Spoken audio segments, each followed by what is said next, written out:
Ibabahagi ko lang po sana sa inyo ang aking kwento. Ito po ay karanasan ko nung bata pa lamang ako. Itago niyo na lang po ako sa pangalang Nam. Sa kasalukuyan po ay nasa 3 taon na sa kolehiyo. Ang naging karanasan ko po ay yung noong nasa edad pa lamang po ako na 10. Ikinuwento rin po kasi ito sa akin ng aking lola, kung kaya hanggang sa ngayon ay sariwa pa rin ito sa aking utak. Lumaki po ako nang walang kinagis ng mga magulang. Tanging ang aking lola at tiyuhin ang aking kasama sa aming bahay. Maliit pa lamang ako ay sakitin na ako at laging inaatake ng aking hika. Nakaranas na rin ako ng kumbulsyon dahil sa taas ng aking lagnat. Dahil sa pagiging sakitin ko ay hindi maiwasan na ipatingin ako sa manggagamot o albularyo.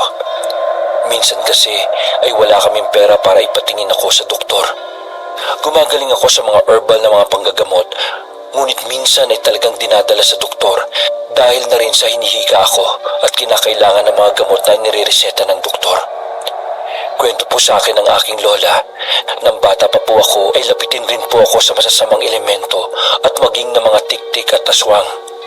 Kapag may sakit po ako, ay kinakabahan ng aking lola dahil lagi akong binibisita ng mga nilalang na ito.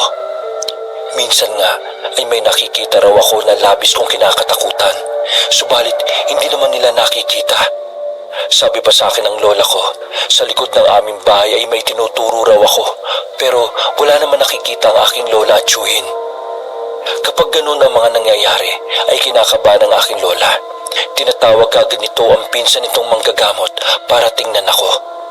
Pinagsasabihan pa raw ito ng pinsan nito na kapag magkakasakit ako, ay lagi nitong paghandaan ng mga maaaring mangyari. Bukod kasi sa lapitin ako ng mga masasamang elemento, ay mahina raw talaga ang aking dungan.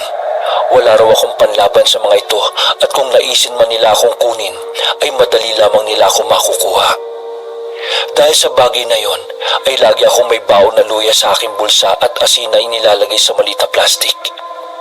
Kahit naglalaro sa labas ng bahay, ay hindi nakakalimutan ng aking lola na lagyan ng luya at asin ang aking bulsa bilang pangontra. Minsan kabanong, ayon sa kwento ni lola, ay nagkasakit ako ng humigit kumulang 1 linggo. Labis na paghihirap ang naranasan nila noon ng aking tiyuhin dahil sa aking pagkakasakit. Bakit lola? Ano po bang nangyari? Tanong ko sa aking lola. May namumuo kasing kuryosidad sa aking loob na nais ko ng kasagutan, kung kaya nagsimulang magkwento noon ang aking lola. Gabi raw noon, sa katunayan ay natutulog na ako. Nasa loob na ako ng aming silid ni lola. Hinihika kasi ako at mataas ang aking lagnat. Nakatayo noon ang aking lola at nakasilip sa likod ng aming bahay. May maliit na siwang kasi ang aming bintana dahil hindi nakalapat ito. Kapag sinilip ng isang mata ay makikita mo ang aming likod bahay. Wala pa noon ang aking tiyuhin dahil inutusan siya ng aking lola na kumuha ng dahon na ilalagay sa aking ulo bilang pantapal. Nagtaka ang aking lola dahil parang may naaaninag itong nakatayo roon. Idiniin pa nito ang pagkakasilip sa aming bintana at hindi nga ito nagkamali. May nakatayo nga raw roon at tila nakamasid din sa kanya ang kung anumang nilalang na yon. Tumindig ang balahibo ng aking lola sa kanyang batok nang magsimulang kumilos ang hindi niya matukoy na nilalang. Laking pagtataka pa nito dahil parang hindi tao kung maglakad gayong pantao naman ang anyo ng nilalang na yon. Ayon sa aking lola, ay gumagapang yon papunta sa direksyon kung nasaan siya nakasilip. Namuo ang takot sa kanyang loob dahil natiyempong wala doon ang aking tiyuhin. Pakiramdam ni lola ng mga sandaling yon ay binuhusan siya ng yelo dahil bigla siyang nakaramdam ng lamig sa buo niyang katawan. Gamit ang kurtina ay tinakpan ni lola ang maliit na siwang sa bintana. Walang ano-ano'y nakarinig si lola ng mga kaluskos na nagmumula sa dingding ng aming bahay. Paiba-iba, paitaas ang pagkaluskos nang hindi pa rin niya mawaring nilalang sa aming dingding. Kahit natatakot man, ay kinuha pa rin ni lola ang buntot ng pagi na itinago nito sa likod ng aming pinto. Hinawakan niya yun at saka naupo sa aking tabi. Ilang minuto ring itinagal ng mga kaluskos hanggang sa makarinig si lola ng tinig. Nay, nandito na ako! Saad ng tinig na nasa labas ng pintuan. Hindi tumayo si lola at minabuti niyang huwag umalis sa aking tabi. Hinawakan pa niya ang aking mga kamay. Hindi na itanggi ni Lola na ng mga panahong yon ay labis ang takot na kanyang nararamdaman. Nagmatsyag na lamang si Lola sa paligid dahil nagsisimula na siyang makarinig ng paghuni ng tiktik na parang umaaligid sa aming bahay. Dahil tahimik na ang gabi, dinig na dinig ni Lola ang bawat paglangit-ngit ng aming pinto.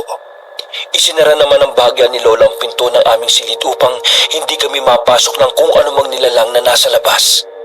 Maya-maya pa ay may kumatok sa pintuan at tinawag ang pangalan ni Lola.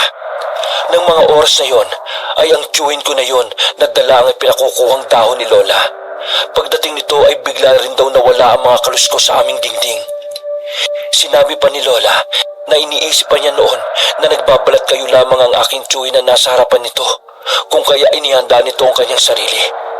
Nang mapagtantong ang tiyuhin ko ngayon, ay agad nitong pinagsabihan na bantayan muna ako. Kinuha ni Lola ang mga dahon sa aking tiyuhin at pinainitan to sa apoy. Pagbalik ni Lola sa aming silid ay inilagay nito ang dahon sa aking ulo. Hindi raw natulog ng gabing yon ang aking Lola at tiyuhin. Walang tigil kasi ang mga pagkaluskos at mga ingay ng tiktik sa aming paligid.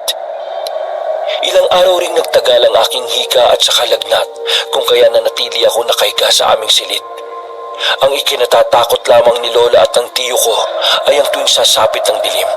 Walang humpay ang mga tiktik sa pag-aligid at habang nasa paligid sila ay tila mas lalong lumalala ang aking sitwasyon. Isang umaga, nagising sina Lola na putlang-putla ako, kung kaya't kagad nila akong dinala sa ospital. Na-admit ako ng mga panahong yon dahil sa napabayaan kong kalagayan. Ayon kasi sa doktor, ay sana sa simula pa lang ng hika ko ay kaagad daw na pinakonsulta upang mabigyan ng karampatang lunas. Mabuti na lamang at sa ikalimang araw namin sa ospital ay pinayagan kaming lumabas. Laking pasalamat namin dahil kahit paano ay bumuti ang aking lagay. Inaasahan namin noon na mawawala na ang mga huni ng aswang sa aming pag-uwi. Subalit, nagkamali kami. Unang gabi na umuwi kami ay kasama ni Lola ang kanyang pinsang manggagamot sa aming bahay. Inaasahan kasi nila na may bibisita sa akin dahil may sakit ako at kagagaling pa lamang sa ospital. Naganda naman sila ng mga pangontra at nagsunog sila ng goma. Nasa labas noon ng bahay ang aking tiyuhin at ang pinsan ni Lola. Nagbabantay ang mga ito at si Lola naman ay nasa aking tabi. Habang nagbabantay noon ang aking tiyuhin kasama ng pinsan ni Lola, ay may nangyari raw sa labas ng aming bahay. Narinig ni Lola na nagmumura ang kanyang pinsan dahil may papalapit na maitim na baboy. Yun raw ang narinig ni Lola. Ayon pa rito, ay 2 paa lamang ang gamit nito sa paglalakad, kung kaya naalarma sina Tito dahil batid nilang aswang ang sasagupa sa kanila. Ang ginawa nila ay nagsaboy sila ng asin upang hindi makalapit ang nilalang na yon. Dahil sa ginawa nilang pagsaboy ng asin, ay dumiretso sa aming bahay ang itim na baboy at tumayo lamang sa kanyang pwesto. Natawa nga raw ang pinsan ni Lola dahil may suot itong sapatos na naging dahilan para mapatayo sila ng aking tiyuhin. Huminto raw ito at matalim na tinitigan ng aking tiyuhin. Nang akmang maglalakad ang pinsan ni Lola patungo rito, ay nagsimula raw itong humakbang patalikod hanggang sa nagsimula itong tumakbo palayo sa kanyang kinatatayuan. Panay pa raw ang lingon nito at tila ba galit na galit sa aking tiyuhin at sa pinsan ni Lola. Hindi naman natinag sa pagbabantay ang dalawa sa labas ng aming bahay. Dinagdagan pa nila ang kanilang mga sinusunog na goma at maging ang asin. Nagsimula na rin kasing umingay ang paligid. Ang mahihinang paghuni ng mga tiktik ay nagsimula ng lumakas. May mga kalalakihan na rin daw sa amin ang lumabas ng kanilang bahay at sumama kina Tito sa pagbabantay. Palakas na raw kasi ng palakas sa mga paghuni, kung kaya hindi na sila mapakali. Imbis na matulog ang mga ito, ay nagbantay na lamang ang mga ito. Nakikipagkwentuhan pa nga sila sa aking tiyuhin at sa pinsan ng aking Lola. Sinabi naman ng dalawa ang kanilang nakita. Malamang babalik pa yon. Marahil ay bumubuelo pa ng pag-atake. Saad pa ng isang kapitbahay noon na sumama sa pagbabantay. Minabuti ng mga kalalakihang yon na magdala ng itak bilang sandata laban sa aswang. Walang tigil sa pagsaboy ng asin ang pinsan ng aking Lola. May mga minuto kasing mahina ang mga paghuni ng tiktik at mayroon ding malakas. Kumbaga, pabalik-balik lamang ito sa aming bahay. Walang ano-ano ay bigla silang nakarinig mga pagkaluskos sa aming bubungan. Agad naman nila yung pinuntahan. Narinig pa ni Lola ang mga paghampas ng buntot ng pagi sa aming bubong. Wala naman silang naabutan dito dahil nakarinig na lamang sila ng mga pagaspas ng mga pakpak palayo sa aming bubungan. Hindi na nila yun hinabol pa at bumalik na lamang sa kanilang mga pwesto. Hindi pa raw natatapos ang lahat ng gabing yon. Ilang minuto ang lumipas nang umingay ang aming bubungan at ang pintuan naman namin ang nagsimulang lumangit-ngit. Napasigaw noon si Lola ng katagang, Sa pintuan! Sa kusina! dahil doon ay kumaripas ng takbo ang kung anumang nilalang na naroroon. Agad namang napatakbo ang aking tiyuhin sa aming pintuan. Pumasok rin sa aming silid ang aking tiyuhin at kinumusta kami ng aking lola. Sinabi pa ng pinsan ng lola ko na ang itim na baboy raw ang may gawa noon. Sinusubukan itong pasukin ang pintuan ng aming kusina. Dahil sa nangyari, ay naghiwa-hiwalay sila sa pagbabantay. Kasama ng aking tiyuhin ng isang kapitbahay namin at ang pinsan naman ni Lola ay kasama ang isa pa naming kapitbahay. Dahil sa kanilang ginawa, ay wala nang ingay pa ang aming narinig sa bubungan man o sa pintuan ng aming bahay. Ang mga panakanakang pagkunin na lamang ng mga tiktik ang maririnig sa aming paligid. Sa pagkakataong yon ay malakas na ito na ang ibig sabihin ay nasa malayo na ang mga ito. Nang gabing yon ay hindi na nga sila nakatulog pa dahil sa pagbabantay sa akin. Hanggang sa mag-umaga ay naging laman ng kwento ang nangyari ng gabing yon. Nang mga sumunod na gabi ay hindi na muli pang nagkaroon ng pagbisita sa akin. Unti-unti na rin kasing bumabawi noon ang aking katawan. Mabuti na lamang at hindi ako pinabayaan ng aking lola kasama ang aking tiyuhin at ang pinsan ng aking lola. Maging ang aming mga kapitbahay na isinakripiso ang isang gabing tulog nila dahil sa pagbabantay ng aswang. Wakas.